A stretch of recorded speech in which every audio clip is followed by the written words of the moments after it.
እንደ ነፍስ ውደድ በሚለው ቃል ተጠቃሚ ጓደኝነታችን እንደ ወንበዴዎች ጓደኝነት ሰውረህ የሰራኸውን ኃጢአት የሚገልጽብህ ወዳጅ አለ። ከጠማማ ጋር ጠማማ ሆነህ ትገኛለህ። ጓደኝነት ማለት አብሮ እሳት ውስጥ መግባት ነው፣ መከራ ውስጥ መግባት፣ ፈተና ውስጥ መግባት። አብረው ኃጢአት ሲሰሩ ኖሮ አብረው ንስሐ ካልገቡ ምን ዋጋ ነገር ነው። የፒግ ፊሎዞፊ የሚባል ነገር አለ። የአሳማ ፍልስፍና ነው። ብላ ጠጣ ነገር ምን ችግር አለ? ጓደኞቻቸውን አስክረው እነሱ በሰው ፊት ሲዋረዱ የሚዝናኑ ያን ቪዲዮ እየቀረጹ ፎቶ እያነሱ ዋ እያሉ ማስፈራሪያ። በመሰረቱ የሰው ልጅ የህይወት ታሪክ ራሱ የተበላሸው በጓደኝነት ነው። በቃ ለግብዣ ለምንህ ብሎ የሚወድህ ጓደኛ ነው። ያ ሲቀር የሚቀር ጓደኛ፣ እንዲሁ የሚወድ ጓደኛ። በችግር ወራት አብጅ። ሰው ከባልንጀራው ጋር በሰላም ይናገራል ይላል። ከጓደኛው ጋር በሰላም እንደሚወደው ሆኖ ይናገራል። በልቡ ግን ያደባበታል።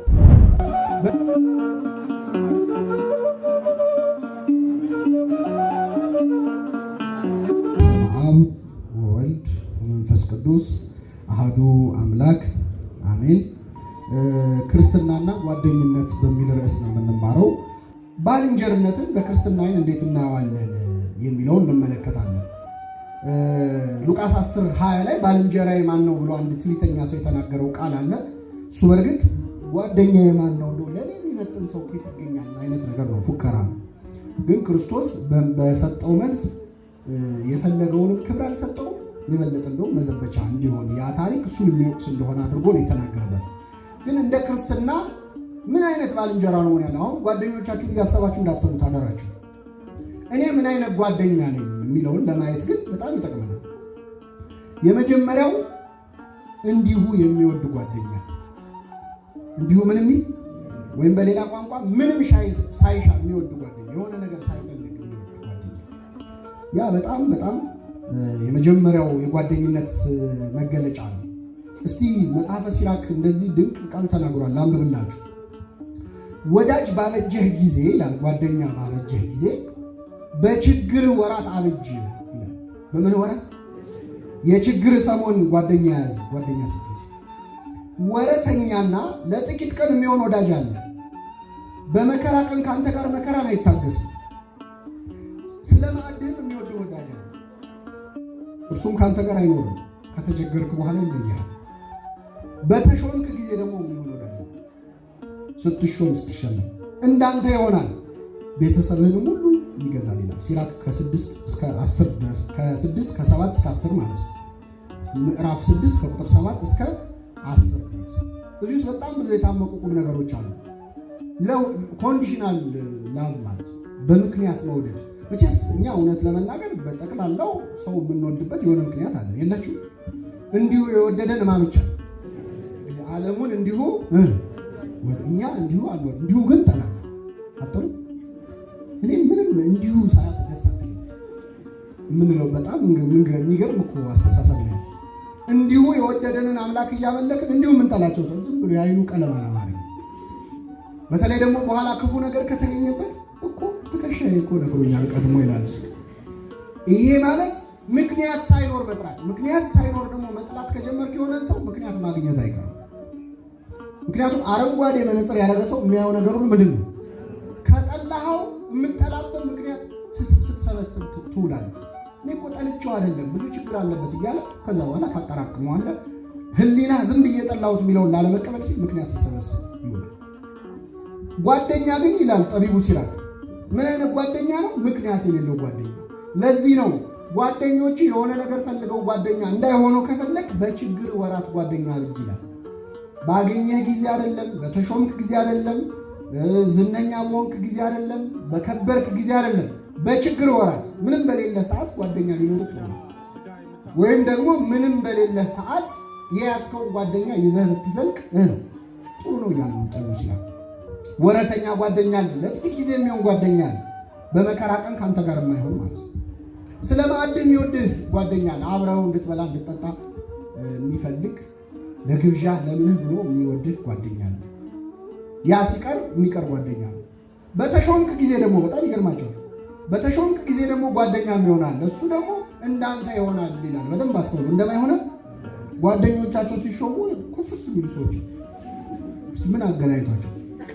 ባለቤቱ መኮፈስ የለበትም በመሰረቱ። ግን አንዳንዴ ሰዎች የሆነ ጓደኛዬ የኔ ምናምን ቢሉት ሰው ከፍ ሲል እነሱም እንደነሱ መሆን ጀመረ። እንደዛ ከፍ እንዳለው ከዛ ንግግራቸው ሊቀያየር። ኧረ እንኳን ጓደኛ ተውት፣ የሆነ ታዋቂ ሰውን ጨብጬ መጣሁ ብሎ ሰው እንዴት እንደሚወጣ አጠራጠሩ። እሱ ሰፈር ከተወለደ ራሱ ነው አይደለም። እኛ እኮ ሰፈር እኮ እዚሁ እንትን ሲል ያደገው ነው። ይገርማቸዋል። የጌታ ወንድም የተባለ ሐዋርያ አለ፣ ቅዱስ ታዲዮስ ወይም ይሁዳ። የጌታ ወንድም መሆኑን ሌሎች ወንጌላውያን ሁሉ ጽፈዋል። እሱ ግን መልእክት ሲጽፍ የጌታችን የመድኃኒታችን የኢየሱስ ክርስቶስ ባሪያ የሆነ ይሁዳ ነው። ምን የሆነ ይሁዳ? ባሪያ። አንድ ቤት ያደጉ ከክርስቶስ ጋር መግባባት ያናንቃል። የወንድሜ እኮ ነው እሱማ ማለት ይችላል። ግን የኢየሱስ ክርስቶስ ምን አለ? ባሪያው። እንዲያለ ስብዕና እግዚአብሔር ያድለን። ምክንያት የሌለው በሆነ ለጓደኝነት ዛሬ መጀመሪያ ልናነሳው የሚገባው ሰው የሳኦል ልጅ ዮናታን ነው። ዮናታን በጣም በሚደንቅ ሁኔታ ለጓደኝነት በጣም ምሳሌ የሚሆን ነው። በጣም የሚዋደዱ ጓደኛሞች ነበሩ ዮናታንና ዳዊት። የዮናታን ነፍስ በዳዊት ነፍስ ታሰረች ይላል አንደኛ ሳሙኤል ምዕራፍ 18 ከቁጥር 1። ምኑ ነው የታሰረችው? በምኑ? በነፍሱ ነው። በጥቅም ነው። ዮናታንና ዳዊት በጥቅም ተሳሰሩ አይደል? በሌላ ጉዳይ ተሳሰሩ አይደል? በምንድን ነው የተሳሰሩ? በፍቅር ነፍሳቸው ነው የተሳሰረችው። እንደዚህ መተሳሰር ያድለን እግዚአብሔር። መጽሐፍ ቅዱስ ላይ ይህንን ቃል ሌላ ቦታ የምታገኙት ያዕቆብ ስለ ልጁ ስለ ብንያም የተናገረው ቃል ነው። የያዕቆብ ነፍስ በብንያም ነፍስ ታስራለች የሚል ቃል ታገኛላችሁ። የነፍስ መተሳሰር ማለት የጥቅም መተሳሰር አለ። ዮናታን ዳዊትን በጣም ይወደው ነበር። እንደሚወደው የምታውቁት መጀመሪያ ሁኔታውን እንድትረዱ፣ ዮናታን የንጉሱ የሳኦል ልጅ ነው። የንጉሱ የሳኦል ልጅ ነው። መጀመሪያ ቀን የተገናኙት ዳዊት አንድ ጦርነት አድርጎ ድል አድርጎ ሲመጣ ነው። ዳዊት አስደናቂ ውጊያ አድርጎ በአስደናቂ ሁኔታ አሸንፎ ነበር። ማንን ገሎ ነው የመጣው? ጎልያድን። በምን? በጠጠር ገሎ። ልክ ሲመጣ ንጉሱ ቢቀረበ ሳኦል እዚህ አለ፣ ልጁ ዮናታን ከጎኑ አለ። ደስ አለው ሳኦልም፣ ህዝቡ ደስ አለው። ጎልያድን ያህል ሰው በጠጠር እግዚአብሔር ኃይል ሰጥቶ ስለጣለ ደስ ብሏቸዋል። ያን ቀን ነው የተያዩት እና ዮናታን ይላል ባየው ጊዜ ነፍሱ በዳዊት ነፍስ ታሰረች፣ ወደደው። ወዲያውኑ ካባውን አውልቆ ሰጠው፣ አለበሰው፣ ጋሻውን ሰጠው፣ ጦሩን ሰጠው። የንጉሥ ልጅ ነው እሱ፣ ልዑል ነው። እሱ ግን የእረኛ ልጅ ነው፣ ምንም ስልጣን የለውም። ግባ የሚባል አለ። ከደረጃቸውም ስታዩት የንጉሥ ልጅ ብዙ ጊዜ ጓደኛ የሚሆነው ከምን ጋር? ከደረጃው ጠብቆ አይደለ? አዎ፣ የባለጸጋ ልጅ ከባለጸጋ ጋር። ዳዊትና ዮናታን አይገናኙ። እረኛ ነው ዳዊት፣ ዮናታን የንጉሥ ልጅ ነው። ፖቴንሻሊ ሊነግስ እየተጠባበቀ ያለ አልጋ ወራሽ ነው ዮናታን። ግን ወደደው፣ ገና እንዳየው ወደደው። በጣም ብዙ ዋጋ ከፈለ። በጣም የሚገርማችሁ ሊጠላው በጣም ይገባ ነበረ። እንግዲህ ሳኦል በጣም ገና ከመነሻው ነው የዳዊት ነገር ያልጣመው።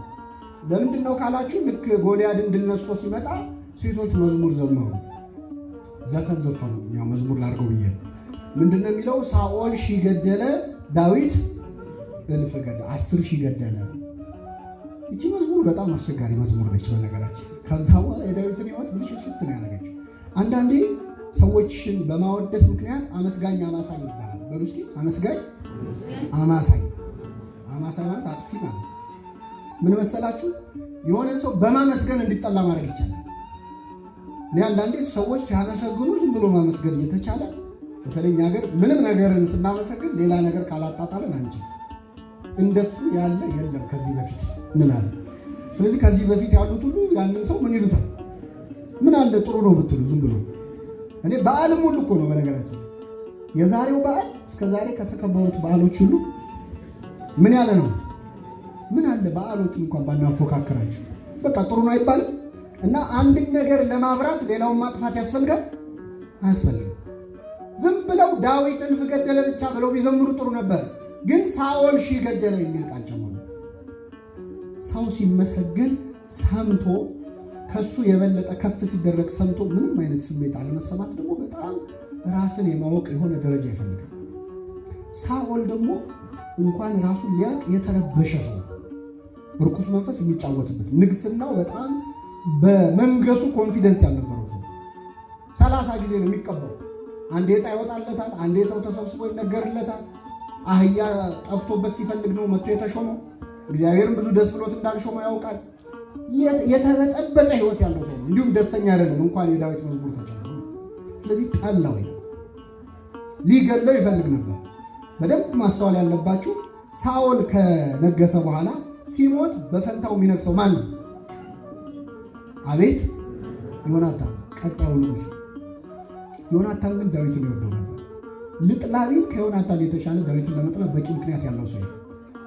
አባቴ ሲሞት ሊነግስ ነው ይሄ ልጅ ብሎ ሊጠላው ይገባ ነበር፣ ግን ይወደው ነበር፣ ይጣላለት ነበር። ሳኦል በገና ደርድርልኝ ብሎ ይጠራዋል፣ በገና ይደረድራል። ዳዊት ሲደረድር ጦር አንስቶ ይወረውርበት ነው። በጣም የተለየ መዝሙር ቀርቦ እኛ መዝሙር ሲያልቅ ምንድን ነው ዝማሬ መላእክት ጦር ይወረውራል። ሳኦል ግን እንደው እግዚአብሔር ይስጥልኝ እንኳን የለም መንፈስ ቅዱስ መንፈስ ሲርቅለት ቆይቶ አያመሰግንም፣ ጦር ይወረውርበት ነበር።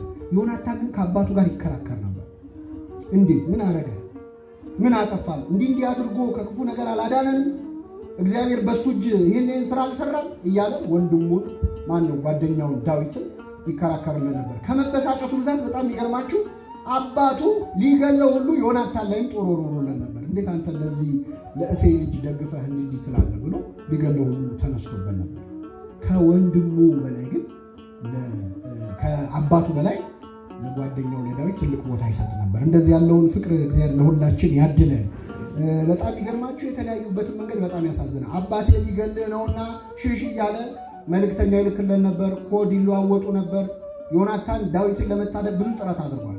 መጨረሻ ላይም ሲሰናበቱ ተላቅሰው ነው የተለያዩት። እና የዮናታንን እና የዳዊትን ፍቅር ለሁላችን ያድለን።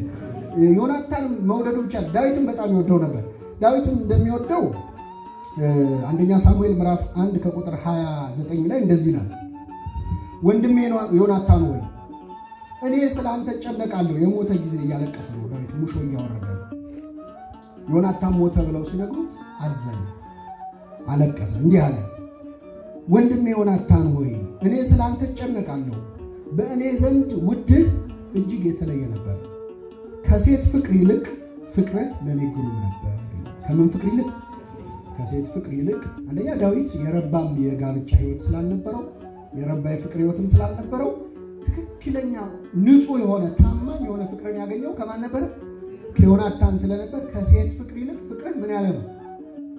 ይልቅ ማለት ተመሳሳይ ነው ማለት ነው። ለምሳሌ እጠበኝ ከበረዶም ይልቅ እነጻለሁ፣ በረዶ ሆናለሁ ማለት ይልቅ ካለ ይመጣል። ይልቅ የሚል ጥቅስ ቤታችሁ ግቡና ስትፈልጉ ትርጉሙ ይገባችኋል። ጓደኛ የሚባለው ምንም ሳይሻ የሚወድ ጓደኛ መሆን ይቻላል። ሁለተኛ በዘመን ሁሉ የሚወድ በሉ እስኪ፣ በዘመን ሁሉ የሚወድ ምሳሌ ምዕራፍ 17 ቁጥር 17 ላይ ወዳጅ በዘመኑ ሁሉ ይወዳል ይላል። ወዳጅ ወይም ጓደኛ በዘመኑ ሁሉ ይወዳል። በዘመኑ ሁሉ ሲባል አምናም ካቻምናም ማለት ብቻ አይደለም። ዘመን ውስጥ ብዙ ነገር አለ። ደስታ አለ የለም? ሐዘንስ? መታመም አለ የለም? መሾም የለም? መሻርስ? ብዙ ነው። ዘመን የተለያየ ነገር ያመጣል። እውነተኛ ጓደኛ በዘመን ሁሉ ምን የሚል ነው? የሚወድ ነው።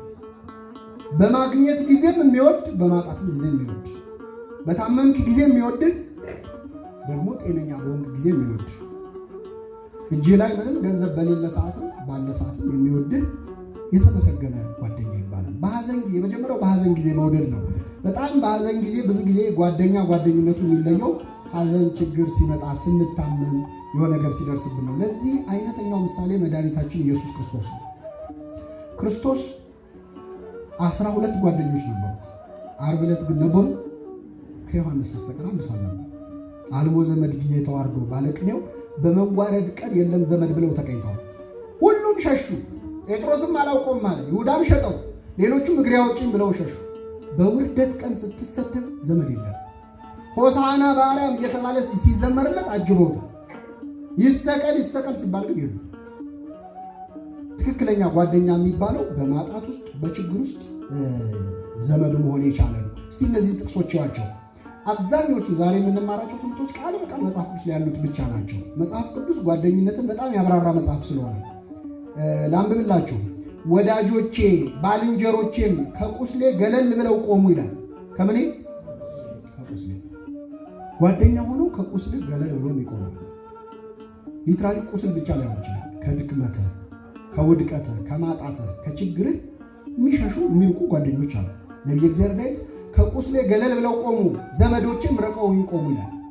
ጻድቁ ኢዮብ ደግሞ ዘመዶቼ ተቋረጡ ይላል። ልክ መብራት ተቋረጠ እንደሚባለው ዘመዶቼ ምን አሉ? ተቋረጡ። እንግዲህ የኢዮብ ቤት እርግጠኛ ነን ባለጸጋ ነበር። ዘመድ ሲጠይቀው ነው የሚለው። አንዳንድ ጊዜ ዘመን ጠያቂ የሚበዛበት ቤት ችግር ሲመጣ ይጠፋል። ሌላ ቀን የሚመቸው አሁን አይመቸው። ለምን እንደሆነ አያውቅም፣ ግን በጣም ብዙ ይሸሻል። ኢዮብ ምን አለ? ዘመዶቼ ተቋረጡ፣ ወዳጆቼም ረሱኝ። እና የመጀመሪያው የጓደኝነት መገለጫ ጊዜ የሐዘን ጊዜ። ጓደኞቻችን አብረውን ሲጫወቱ፣ አብረውን ሲሮጡ፣ አብረውን ሲዝናኑ የነበሩ ሰዎች አልጋ ላይ ሲውሉ ሄደን እናያቸዋለን። ሲታሰሩ እናያቸዋለን። ትዝም ላይ ሊሆን ይችላል። በጣም የመጨረሻ ስቃይም ቁስልም የሚሆንባቸው በነገራችን ላይ ጠያቂ በሩን እያዩ የሚጠብቁ እኮ አሉ በየእስር ቤቱ። ሌላው ጠያቂ ሲመጣለት ሲንጋጋለት እያዩ እነሱ ጋር የሚመጣ ሰው አለመኖሩ በጣም ያሰቃያቸው። ቅዱስ ጳውሎስ ረሳችሁኝ ብሎ አያማርርም። የፊልጵስዩስ ምዕመናን ጊዜ አታችሁ ነው እንጂ ቢኖራችሁ ኖሮ ታስታውሱኝ ነበር ይላል። ምን አታችሁ ነው? እና አሁን ትዝ ስላልኳችሁ እግዚአብሔርን አመሰግናለሁ። ሰው ሲታሰር ትዝ አይለንም፣ ሰው ሲታመም ትዝ አይለንም።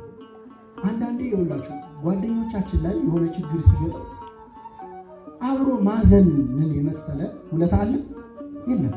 ሌላውን ወሬውን ትተነው የኛን ለቅሶ አይተው ሊጽናኑ ይችላል። ለቅሶ በመሰረቱ የእግዚአብሔር ስጦታ ነው። ይህን ማወቅ አለባቸው። የማን ስጦታ ነው? የእግዚአብሔር። እንዴት ካላችሁ ሰው ባያለቅስ ያብዳል፣ ታውቃለህ። ስለዚህ ጓደኛ ማለት ሌላው ጓደኛው ሀዘን ሲደርስበት ምንም ማለት አይደለም አይዞህ የሚል ሰው ነው። ምንም ማለትማ ነው አይደለም። አንድ ሰው ሀዘን ደርሶበት ሞት ደርሶበት ሀብት ንብረቱ ጠፍቶ ምንም ማለት አይደለም አይባል። ምንም ማለት እንደሆነ ህመሙን መጋራት ያስፈልጋል። አብሮ ማልቀስ ማዘን ማለት ያደረጉት ይህን ነው። ከዚያ ምን አደረጉ? በጣም አዝኖ ስለነበር አንድም ቃል አላናገሩትም። አንዳንዴ ያዘነ ሰው ጋር ማውራትም ላያስፈልግ ይችላል፣ ምክርም ላያስፈልግ ይችላል። በነገራችን አብሮ እንደ ጓደኛ ነው ነገራቸው። እኛም ተገደለው ሰባኪያን ቀሳውስት ምናምን ሲሄዱ ለመናገር ግድ ስለሚሆንባቸው ነው እንጂ አንዳንድ ሀዘን ጸጥታ የሚፈልግበት ጊዜ ሰውየው እንዲያስበው ማድረግ ማለት ነው። እና በእውነት የኢዮብ ጓደኞች አይነት የማጽናናት ኃይል እግዚአብሔር ያድነን። ግን ሲቆዩ ደግሞ አፋቸው አላረፈ። የኢዮብ ጓደኞች ያው ታሪኩን ስታነቡ መጨረሻ ላይ ምርር ነው ያደረጉት። ኢዮብ ስለ ጓደኞቹ የተናገረውን ላንብብላችሁ። የምታደክሙ አጽናኞች ናቸው አላቸው። ምን የምትሉ ልጨምርላችሁ፣ የማትጠቅሙ ባለመድኃኒቶች፣ ነፍሴን የምትነዘንዟት በቃል የምታደቁኝ ለምንድን ነው? ስትሰድቡኝ 10 ጊዜ ነው አለ። ስንት ጊዜ? ይኸው ስትሰድቡኝ 10ኛ ሆናችሁ፣ ስታሻክሩኝ አላፈራችሁም አላቸው። ይሄ ደግሞ ምንድን ነው? ሀዘንን ከተጋሩ በኋላ አንዳንዴ አስተያየት የሚሰጥሷል። ሄዱ በቃ አዘናል። አዎ ለነገሩ እኮ እግዚአብሔርም ይሄን ያደረገበት ምክንያት ይላል። ምን ታውቃለህ?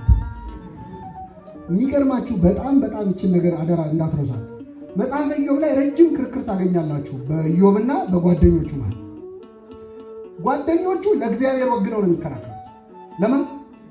ለእግዚአብሔር። እግዚአብሔር የሆነ ነገር አግኝቶብህ ነው እንጂ በንጹህ ሰው ላይማ እንዲያለ መከራ አያመጣም ነው ሲጠቃለል። ንጹህ ሆኖ የጠፋ ማን ነው ይላል ኢዮብ 4:7 ላይ ታገኙታላችሁ። ስለዚህ እነሱ የማን ጠበቆች ነው የሆኑት? የእግዚአብሔር። ኢዮብ ደግሞ ምን አደረኩኝ እንዲህ አድርጌ እንደ እያለ የልቡን ቁጣም ጭንቀቱን በግልጽ ተናገረ። እግዚአብሔር መጨረሻ ግን ያደነቀው እነሱን ሳይሆን ማንን ነው? ኢዮብ ነው። ደጋፊ አይፈልግም እግዚአብሔር። ምን አውቃችሁ ነው እናንተ ስለኔ የምትደግፉት? እና አንዳንዴ በእግዚአብሔር ስራ ገብቶ የሚያብራራ ሰው አለ። ሀዘን ደጋግሞ የደረሰበትን ሰው ሄዶ ይሄ እኮ የሆነው እንዲህ ስለሆነ አይባልም። ምንም የምናውቀው ነገር አለ። ምንም የምናውቀው ነገር አለ። ኢዮብንም ደግሞ ለሰጠው ማብራሪያ ገስጾታል እግዚአብሔር። ሰማያትን በዘረጋው ጊዜ አንተ የት ነበርክ ይለዋል። መላእክት እልል ሲሉ አንተ የት ነበርክ? ምድርን ስዘረጋ ስመሰረት ነበርክ?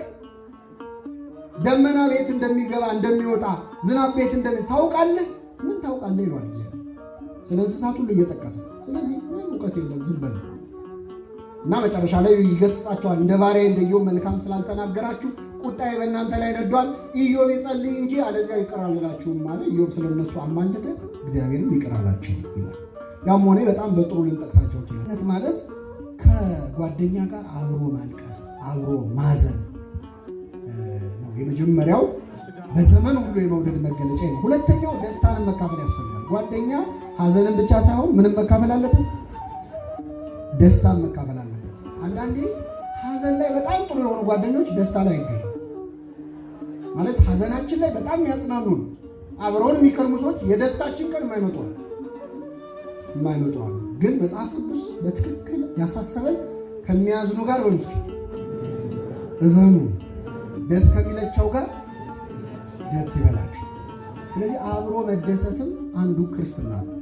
አንዳንድ ጊዜ ሊሰብረንም ይችላል። በነገራችን አሁን አንዳንዴ የሆነ የሚያስደስት ዜና ኖሮን ለጓደኞቻችን ስንነግራቸው ለማስደሰት ብለን ነው በቃ በጣም ይደሰታሉ ብለን ስንጠብቅ ቅዝቅዝ ሲሉ ደስ ይላል አይደል? ደስታችን ደስታቸው አይደለም የሚል ስሜት አለ። በጣም ከባድ ነው። በዛ ላይ ሀዘን ላይ ብቻ ደግሞ ብትደርስ ከሆነ ለዚህ ሰውዬ ሀዘን ነው ወይ የምትመኝለትም ያሰኛል። ገብቷችኋል አይደል? ስለዚህ ጥሩ ነገር ሲመጣለትም አብሮ ደስታን መጋራት በጣም ሮሜ 12:15 ላይ ነው። አለዚያ ቅናትም ሊሆን ይችላል። አንዳንዴ ደስታቸው ሲሾሙ፣ ሲሸለሙ፣ ሲከብሩ፣ ከፍ ያለ ነገር ሲያገኙ የሚከፋን ከሆነ ጓደኛ አይደለም። ደስታችን ሊሆን ይገባል። አንድ ጊዜ አጋንንት ምን ያደርጋሉ? ለ40 ዓመታት በገዳም የተጋደለን መነኩሴ እንጣለው ብለው ይመካከራሉ። ሰይጣን ከና ጭፍሮቹ እና ሁሉም እየሄዱ ግማሹ በዝሙት ይሞክረዋል፣ ግማሹ በስልጣን ምንም አልቻሉት። ከዛ የአጋንንቱ አለቃ ቆይኔ ላሳያቸዋል እና ሄዶ በጆሮ የሆነ ነገር ልክ ሲሉ ፊቱ ተቀየረ። ቅይር አለ ፊቱ ቁጣ። እንግዲህ ለአጋንንት ደግሞ መንፈሳውያን ስሉ ይታያቸው ቂም ከውስጡ ቅጥል ሲል ይታያቸው። በኋላ ምን ብለው ነው ብለው የጋኔኑን የሰራዊታቸውን አለቃ ሲጠይቁት ያ አብሮ አደግ ጓደኛ የነበረው መነኩሴ እኮ ፓትርያርክ ነው እና የሆኑ ሰዎች ሹመት ጨጓራውን የሚልጠው ሰው ቅጥል የሚያደርገው በቃ ብሞት ይሻለኛል የሚል ሰው ገብቷችኋል አይደል? ይሄ ቅናት ነው። ጠቢቡ ሰሎሞን እንዲህ ይላል፣ የሰውን ድካም የስራውንም ብልሃት ሁሉ ተመለከቱ። ሰው ለስራ እንደሚደክም አየው፣ የስራውን ብልሃት ደግሞ ጠንቅቆ እንደሚሰራ አየው ይልና በባልንጀራውም ላይ ቅናት እንደሚያስነሳበት አየው። ሰው ሲሰራ ሲበረታ ብልህ ሲሆን ባልንጀሮቹ ይቀኑበት ይችላል። እንደዚህ ከመሆን እግዚአብሔር ይሰውራል። ሁለት ነጥብ እናንሳና የዛሬ ትምህርታችን እናጠቃልላለን። የባልንጀርነት መገለጫ የመጨረሻው ሁለት ነጥቦች ታማኝ ወዳጅ መሆን። ባልንጀራ ታማኝ ወዳጅ መሆን አለበት። እንዴት ድንቅ ቃል ተናግሯል ይመስላችኋል ነቢየ እግዚአብሔር ዳዊት? ባልንጀራ ፍጹም ታማኝ መሆን አለብን። ለጓደኞቻችን የልባችንን የምንናገር የምናስበውን የምናጋራ፣ ደስ ሲለን ደስ አለኝ፣ ሲከፋን ከፋኝ፣ ሳንስማማ ስንቀር በሆነ ነገር አልስማማበትም ብሎ በግልጽ መናገር ያስፈልጋል። ጓደኞችን ከጀርባ የምታማ ከሆነ ግን እግዚአብሔር ያሳድዳል ይላል መጽሐፍ። ባልንጀራውን በቀስታ የሚያማን ሰው እሱን አሳድዳል። ምን ብሎ የሚያማ ሰው? እሱ የሚል ሰው ማለት ነው። በቀስታ የሚያማን ሰው እሱን አሳድደዋል። በአይኑ ትዕቢተኛ የሆነ ሰው ማለት ደግሞ ሰዎችን ሲያይ የሚንቅ ይህ ደግሞ ማን ነው የሚል ሰው አሳድደዋል። ልቡ የሚሳሳ ሰው፣ በአይኑ ትዕቢተኛ የሆነ ሰው ከኔ ጋር አይተባበርም። ባልንጀራውን የሚያማን ሰው እሱን አሳድዳለሁ። እግዚአብሔር አይወድም ባልንጀሮቻችንን የልባችንን ማጋራት። አንዳንድ ሰው ብልጠት ምናምን እየመሰለው የሌላውን ይሰማል፣ የራሱን አያጋራል። የሌላውን መረጃ ማወቅ ይፈልጋል፣ ስለ ራሱ ማሳወቅ አይፈልግም። ፊት ለፊት ጎሽ ጥሩ ነው ያለውን ነገር ለሌላ ሰው ሄዶ መጥፎ ነው ብሎ ያወራል። ይህንን እግዚአብሔር ይጸየፈዋል። መጽሐፍ ቅዱስ እንዴት ግልጽ መሰላችሁ? እዚህ ላይ ክፋት በልባቸው እያለ ከባልንጀራቸው ጋር ሰላም ከሚናገሩ ሰዎች ጋር አትጣለኝ ይላል መዝሙር 28:7። ልባቸው ክፋት እያሰበ ግን የሚያቆላምጡ ጓደኞቻቸው። አንዳንድ ሰዎች ስልክ አንስተው አንዳንዴ በታክሲ በምን ይገጥማል።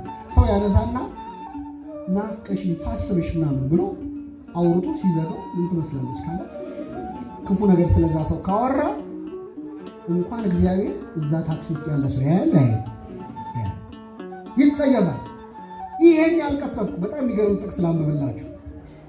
ሰው ከባልንጀራው ጋር በሰላም ይናገራል ይላል። ከጓደኛው ጋር በሰላም እንደሚወደው ሆኖ ይናገራል። በልቡ ግን ያደባበታል። በልቡ ምን ይላል? በውኑ ስለዚህ ነገር አልቀስፍምን ይላል። እስቲ ይሄን ሰው ያልቀሰፍከው አንዳንድ ያው በቴሌቪዥን በድራማዎች ፊልሞች ላይ የሆነ አንዳንድ አስመሳይ ገጸ ባህሪዎች አሉ አይደል? አይታችሁ አታውቁም ወይስ አታዩ? አሉ አይደል? አስመሳይ ገጸ ባህሪ እንደሱ አንዳንዴ እጃችሁን በቴሌቪዥን ውስጥ አስገብታችሁ እንደው በኩርኩም ብለው ብላችሁ አስመጣጣ ለኛ ድራማው ላይ ነው የምናየው። ለእግዚአብሔር እኮ እኛ እንደዛ ነው አይደል? ስለዚህ ሲያስመስል ሲያል እውነት ይሄን አልቀስፈው ይሄን ያልቀሰፍኩ ማን ቀስፋለሁ? እንደዚህ ከመባል ይሰውራል እግዚአብሔር ያያል። ይሁዳም እንደ አስመሳይ ሰው ነበር። የታመንኩበት የሰላሜ ሰው እንጀራዬን የበላ ተረከዙን በሌላ ያነሳ ይሁዳ የልቡን የማያወራ ሰው ነበር። መጥቶ ጌታውን እንዴት ዋልክ ብሎ አቅፎ ሚስር ለድሃ እኮ ቢሰጥ ጥሩ ነው የሚል አሁን እሱ ብሎ ለድሃ ሀሳቢ ማለት ሊሰርቅ እኮ ነው። ይሄ በጣም በጣም አስቸጋሪ መጽሐፍ ቅዱስ ላይ እንደዚህ አይነት መጥፎ ጓደኛ ኢዮናዳብ የሚባል ታገኛላችሁ። ኢዮናዳብ የአምኖን ጓደኛ ነው። አምኖን አጉል ፍቅር ይዘዋል ከገዛ እህቱ ጋር። እህቱን ለዝሙት ይመኛል እና ይመኛትና ይነግረዋል። አይነግረውም። መጀመሪያ ሲያየው ከሳበት እህል አልበላ ውሃ አልጠጣ ምናምን አለኝ እንደሚባል አይነት ነው። ከዛ ሲያየው ወንድሜ ለምን ትከሳለህ? ምን ሆነ ነው ብሎ ጠየቀው። ሲጠይቀው አይ እህቴን ወድጃት ነው። እንግዲህ በአባት አንድ ናቸው፣ በእናት ይለያያሉ።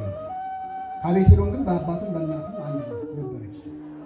ምን አስጨነቀ ታዲያ? አመመኝ በል ተኛ፣ ምግብ ትስራልኝ ብለህ ለንጉሱ ንገረው፣ አይከለክልም። ይዞልህ ይመጣል፣ ይዛልህ ትመጣለች፣ እንጎቻ ታደርግልሃለች። የዛኔ የፈለግከውን ታደርጋለህ። ውሽ ጥሩ ሀሳብ ነው አለ። ይህን ምክር ተቀበለ፣ አስመጣት። ከዛ እንጎቻ ስሪልኝ አላት። ሰው ከልፍኝ ይውጣ፣ እህቴ ነች የምታጎርሰኝ አለ። ከዛ ፈቃዱ እንድትፈጽም ግድ አላት። ጨነቃት። ለንጉሱ ብትጠይቀው እኮ አይከለክልም አለችው። ቢጨንቃት ለማምለጥ ነው ከዛ ቤት ማለት ዳርልኝ በለው አባቴን አለች። እሱ ግን ያለ ዛሬ ብሎ አስነወራት። ልብሷን ቀዳ ተዋርዳ ወጣች። ይህ እንግዲህ የኢዮናዳብ ምክር ነው። ይገርማል። ከዚህ በኋላ በጣም የሚደንቀው አቤሴሎም የዚህች የትዕማር ትክክለኛ ወንድም ማለት ነው፣ በእናትም በአባትም ወንድሟ የሆነ በከፊል እንደ አምኖን ያልሆነ እንዴት እህቴን ያዋርዳታል ብሎ በጣም ተበሳጨ። ስለዚህ ሊገለው ያስብ ነበር እና ግብዣ አዘጋጅቶ አረሳስቶ 2 ዓመት ቆይቶ ሲረሳ ወሬው ጠራና የንጉሱ ልጆች ሁሉ ጠራ፣ የዳዊት ልጆች።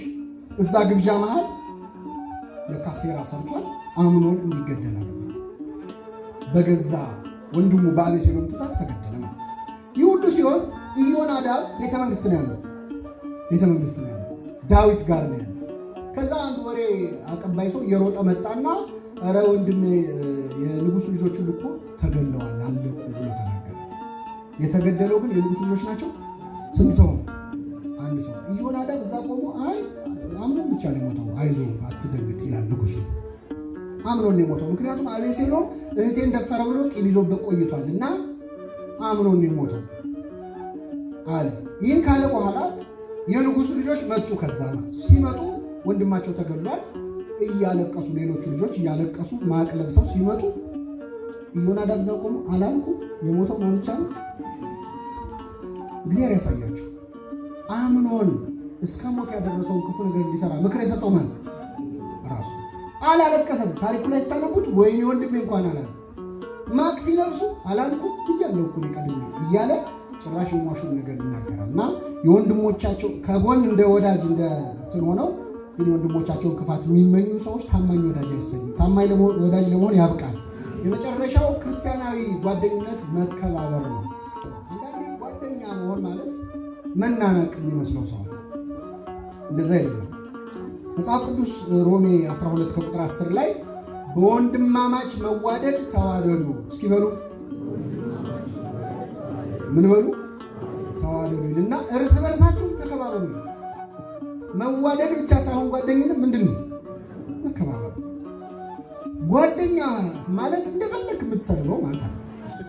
አንዳንዴ ፍቅራቸው በስድብ የሚገልጹ ሰዎች ሲያወሩ ምን ሲሉ በጣም የሚያዋርድ ነገር በማለት በማናናቅ ይሄ ከመከባበር ጋር የሚደረገው ጨዋታ መቃለድ እና እሱን አይደለም እያልኩ ግን የሰውየውን ክብር የሚነካ አይነት የጓደኝነት አገላለጽ አለ። ፍቅር አገላለጽ ቤተሰቡን የሚነካ ታሪኩን ለሰው ፊት ማውጣት ትረባ አንዳንዴ ተረበውና ሰዎች ይካረራሉ እና አይ ብንከባበር ጥሩ ይመስለኛል ይላል። ከመጀመሪያው ይሻላል አይሻልም? አዎ የሆነ መታለፍ ለሰው ሊሰጠው የሚገባው። ስለዚህ ጓደኞቻችን በመቀራረባቸው ምክንያት መናቅ የለባቸው። እርስ በርሳችሁ ተከባበሩ ነው የሚለው። የማይሆን መጠጋጋት አንዳንዴ ጓደኛ የእያንዳንዱ ሰው ግላዊ አጥር አለ፣ ፐርሰናል ስፔስ አለ። ያ መታለፍ ነው። መጽሐፍ ቅዱስ ይላል እንዳይሰለችህም እንዳይጠላ እግርን ወደ ባልንጀራህ ቤት አታዘውትር። ያ አንደኛ ዝም ብሎ ቤቱ አትኝ ነው። እሱም ትምህርት ነው አይደለም። ዝም ብሎ አይክ የሚያዝ ይመቻል ያገኘም ይባላል። ሌላ ስራ ይኖርበት ይችላል፣ ሊጸልይ ይችላል። ይሄ አክብሮት ነው። እንዳይሰለችህ እንዳይጠላ ሲበዛ ስለሚሰለች። ከዛ ውጭ ግን በሌላም ጉዳዮች ላይ አንዳንድ የጓደኞቻችንን ክብር መጠበቅ አለ። ትንሽ ርቀት መስጠት። ሁለት ሰዎች ነው። ስንት ሰዎች? ሁለት። ስለዚህ ትንሽ ርቀት ያስፈልጋል። የማይሆን ቀልድ በመቀለድ ጓደኞቻቸውን መቅረባቸውን ለማሳየት የሚሞክረዋል። የማይሆን ቀልድ ማለት ምንድን ነው መሰላችሁ?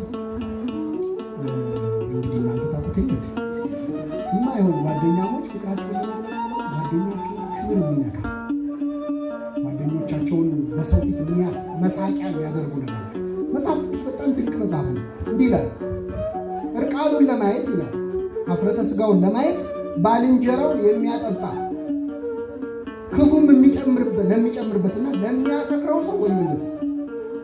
ጓደኞቻቸውን አስክረው እነሱ በሰው ፊት ሲዋረዱ የሚዝናኑ ያን ቪዲዮ እየቀረጹ ፎቶ እያነሱ ዋ እያሉ ማስተማሪያ ያንተ ነገር እያሉ የሚዘቡት ሰዎች አሉ። ምኑን አከበር ነው ጓደኛ? ወዮለት ነው የሚለው መጽሐፍ ቅዱስ። ጓደኛውን አጠጥቶ አስክሮ ለሚያዋርድ ሰው ወዮለት። የመጨረሻው ባል ደግሞ የማይሆን ነገር አድርጎ ስቀልድ ነው የሚሰው አለ የለም። መጽሐፍ ቅዱስ እንዲለዋል እችን ጥቅስ በሉ ባልንጀራውን የሚያታልል በጨዋታ አደረግኩት የሚል ሰው አለ። ስቀልድ እና ስቀልድ ነው ውስጥ ራሱ ሌላ ቀልድ ያለው ብዙ ነገር አለ። እና ጓደኞቻችንን አክብረን ታማኝ ሆነን ክርስቲያናዊ ጓደኝነት ለመኖር እግዚአብሔር በቸርነቱ ይርዳል።